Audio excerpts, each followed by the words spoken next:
நடிகர் சங்க தேர்தல் நடைபெறவுள்ள வாக்குப்பதிவு மையத்தை சரத்குமார் அணியில் பொதுச் செயலாளர் பதவிக்கு போட்டியிடும் ராதா ரவி பார்வையிட்டார்.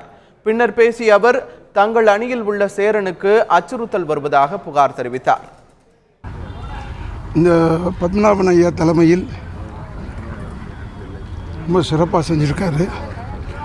இது மொத்தம் 234 தொகுதிக்கு நடக்க வேண்டிய இடம். இது எலெக்ஷனு 3000 பேருக்கு தான் நடக்குது.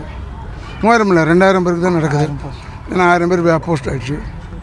ரொம்ப நல்ல ஏற்பாடாக தான் சும்மா பார்க்க வந்தோம். எல்லாமே ப்ரொடெக்ஷன் நல்லாயிருக்கு. இன்னொரு பெஸ்ட்டு என்னென்னா கேன்வசிங்கே கூடாதுன்னு சொல்லிட்டார். அது ஒரு ஆச்சரியமான விஷயம். அங்கே கேன்வசிங் அப்படியே பண்ணால் ரோட்டில் போய் பண்ணுங்கன்னு சொல்கிறார். யாரும் ரோட்டில் இன்னும் பண்ண மாட்டாங்க.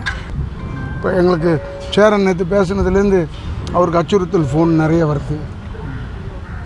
ஏன்னா அவர் பேசுனது ஒரு நபரை பற்றி பேர் சொல்லிட்டாருன்னு அவங்க விடாமல் அச்சுறுத்தல் நைட்டு இப்போ விஷால் பேசி இது சேரன் பேசினார். இப்போ நான் ஆஃபீஸ் போனவுடனே இப்போ போலீஸ் கம்ப்ளைண்ட் பண்ண